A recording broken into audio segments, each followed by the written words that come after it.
Let's get started. So here we are at the Victory School of Business. It's an honor to be here. I'm Camelle Ilona, and we are finding divine flow when it comes to business. So I'm very excited to be doing this with you. So here we go. Session 1. This session is all about purpose and themes and foundations. So from the sheet you can see it's about entrepreneurship and service. So we're really, this whole finding divine flow in business is going from vision to venture.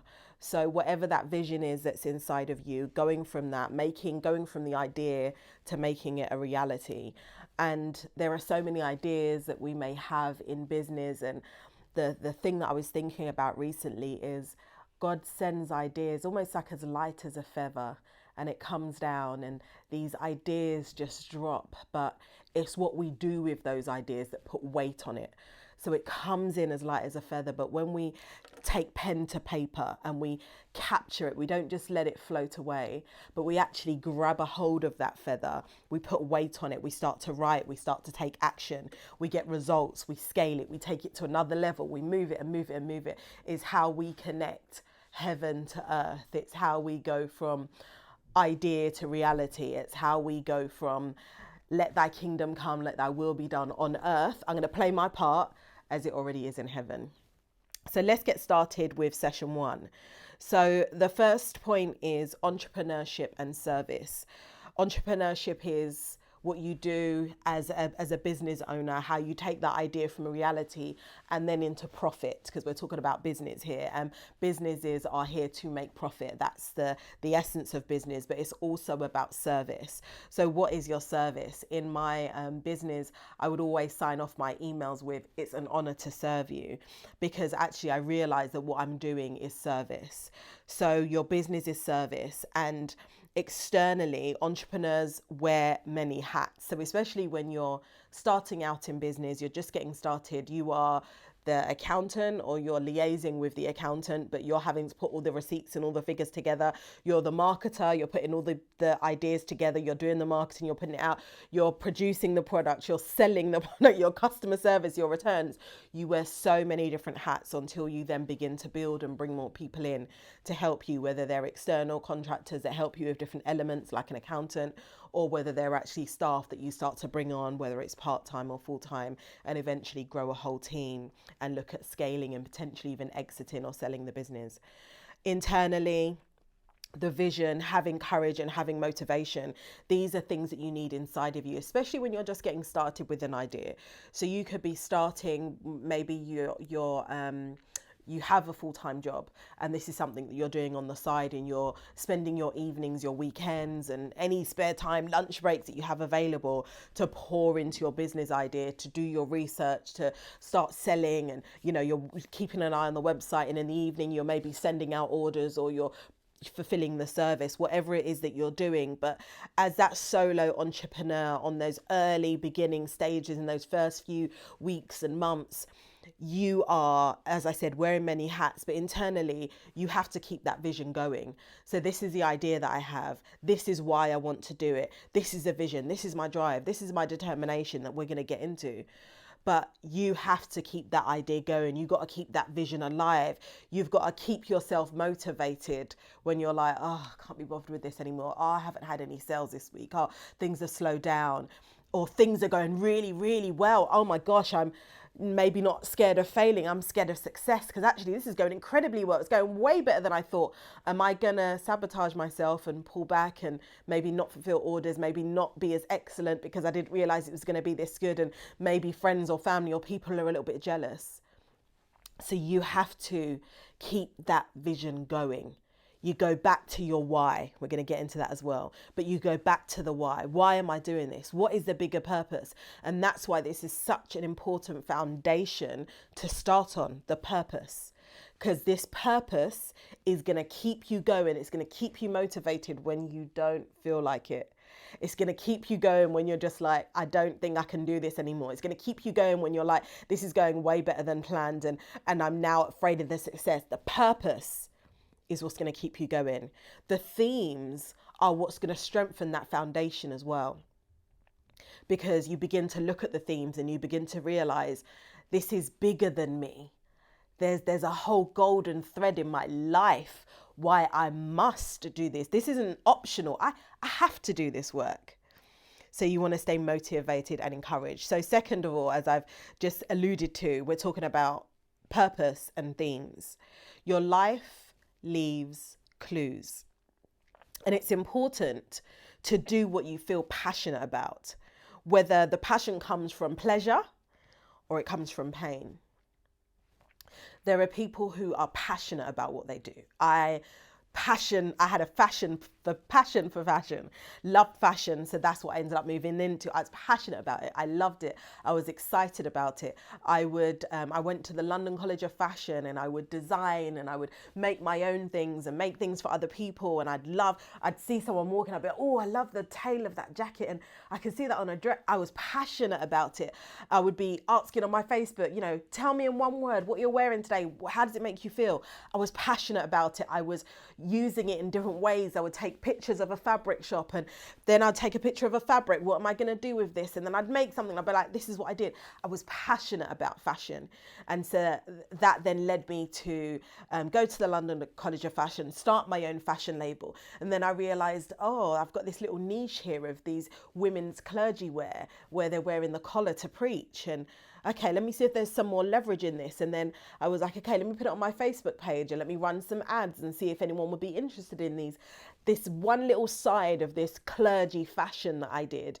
And it was so explosive that I had to take the Facebook ads down after a week of running these ads because I couldn't sew these little dresses fast enough. So then I found a manufacturer and it took off from there and had an incredible 15 years running that fashion label. But I was passionate about fashion. So what you're doing and the themes and the clues, it could be in something you're passionate about, but it could also come from pain. I remember there was one time I saw a nurse and she was so incredible at what she was doing, so passionate about it. And I said, what got you into nursing? And she said, it's what happened to my father, and he didn't have to die the way that he did, but because that he wasn't well taken care of, that's also what led to his death. And I vowed that would never happen to anyone again under my watch. And so she got into medicine, she got into nursing, and she's passionate about it, but it came from a place of pain. So sometimes what you're passionate about, it can come from a place of passion or it can come from a place of pain. And is this work that you're doing, is it optional? Like, it'd be nice to do it. Maybe, maybe not. Or is it not an option? Is it a must? Is it something that I have to do? When times got hard in my fashion business, I'd be like, maybe I could do something else. This isn't working. I'm not, it's hard. And, maybe I'm getting a lot of knockbacks. And then I would, in my mind, think about, okay, what else can I do?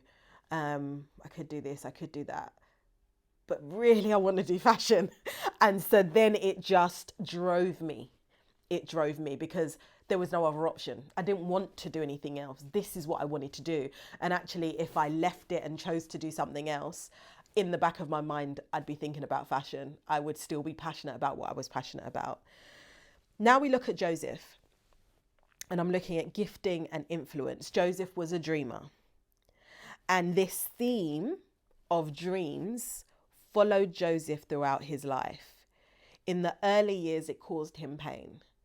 And I've read this story so many times, and he would have a dream and Joseph's brothers they hated him, that they didn't like him for the dreams. Then they hated him even more. Then they hated him it was like, how many other ways can they say that their brothers hated Joseph for his dreams? This was his gift. This isn't something that he chose to do, like, I'm going to dream. No, he went to sleep, and out of his control, God poured these dreams, these prophetic dreams into him.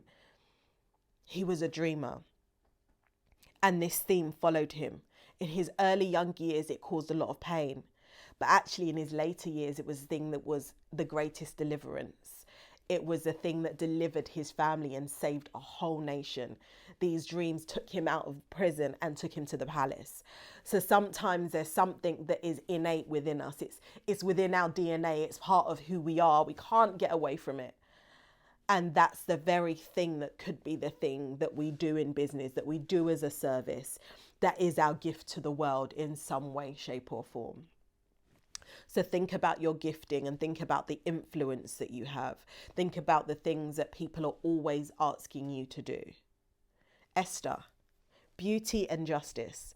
And I used to think about Esther often in my fashion business because, I had friends who were lawyers, friends who were doctors, teachers, different things. And they felt so much more substantial than fashion, it's clothes, But when I began to think about it, there were some women in ministry who would wear my House of Ilona garments, and one woman said, "Where were you 30 years ago in my ministry?" Or another woman said, "I knew I was called to ministry. My biggest, maybe it's a bit, selfish or whatever, but my biggest concern was, what am I going to wear? I don't want to wear, I don't want to look a certain way, but I still want to look and feel like me."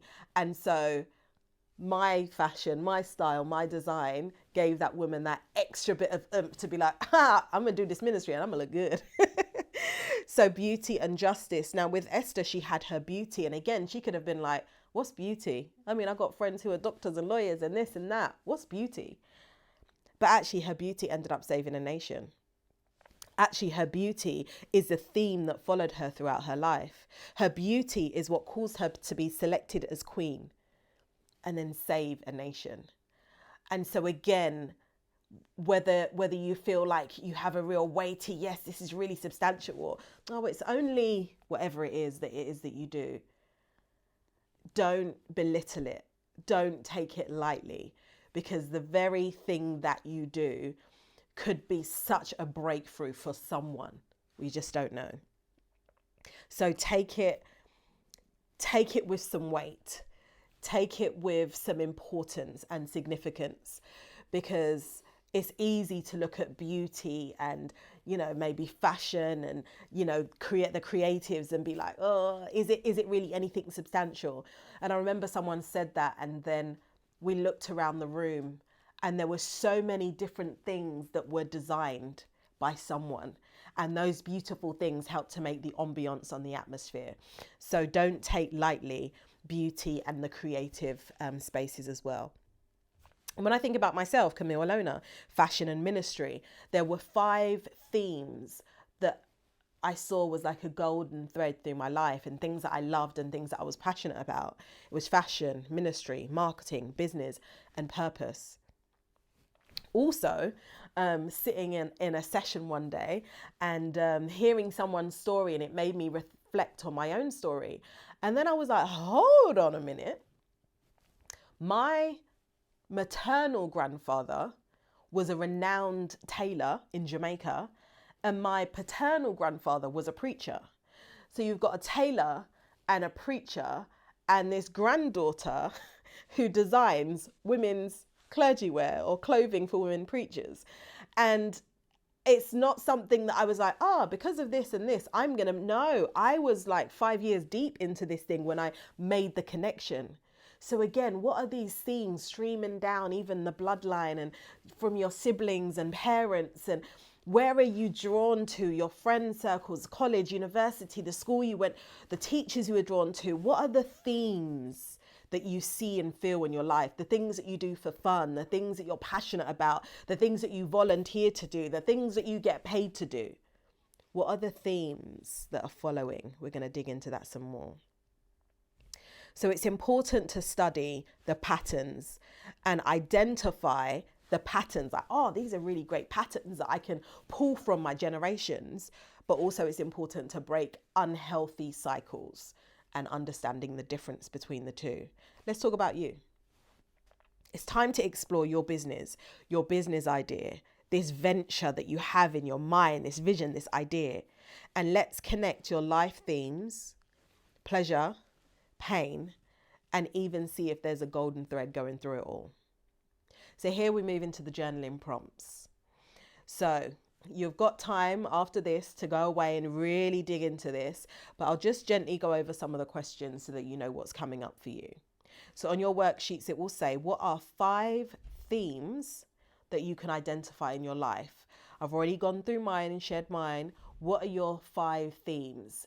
And for me, mine may have changed ever so slightly now as I've, moved out of my fashion label. I'm moving more into branding, consulting and speaking and writing. My themes are slightly changed, but right now today for you, what are those 5 themes?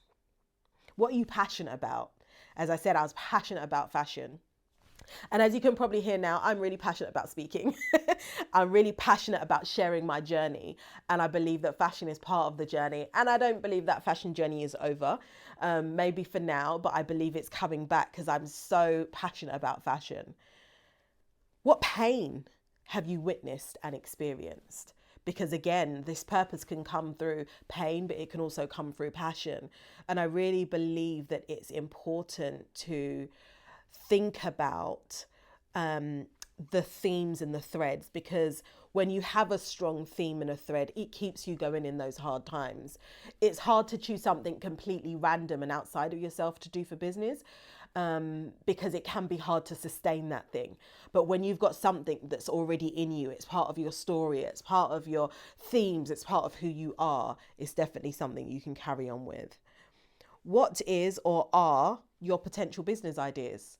So you may already have a business that you're running, that you're doing. Let's write it down. Or if there's a few different ideas that you're toying with, you haven't started with yet, start to write it down. What are the ideas? Where are you? What is this looking like? What is it you want to get into?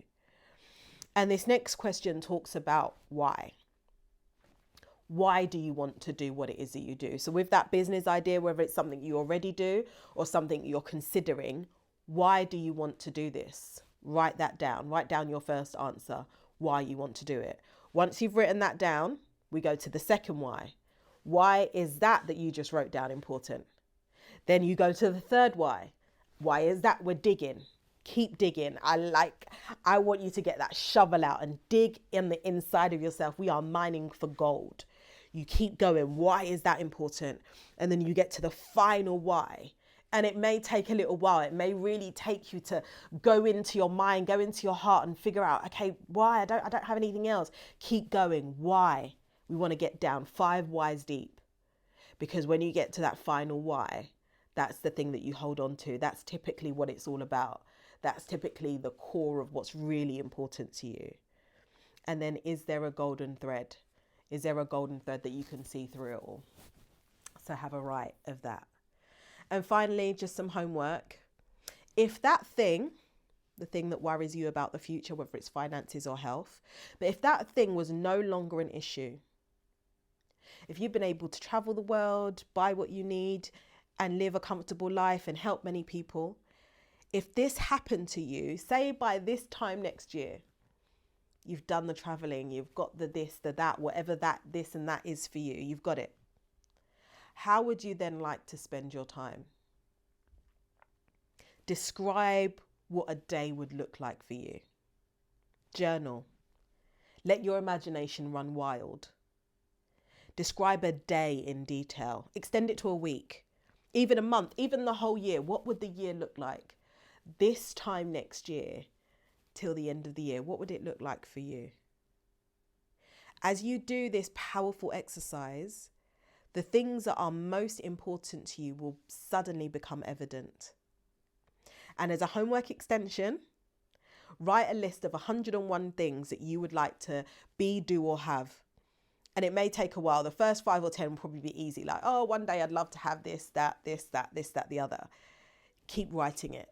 You'll get to 10. It might be a push to get to 20. You might have to put it down for a day or two, and then you might come back and more things might come to you. But work to get to 101 things. I did this a few years ago, and I set an alarm every Sunday evening, and I would review that list of 101 things.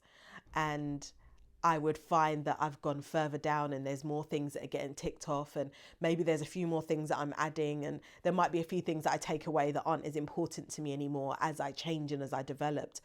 But I looked at the list again in preparation for this, and I realized that from that first list of 101 things, I have done, or I have traveled to or been to 99 of the 101 things. And now my list is probably about 80 more things that I would like to do, have, and be. But what was powerful about that was seeing it every week. And then things that I thought, like one of the things was speak in a women's prison.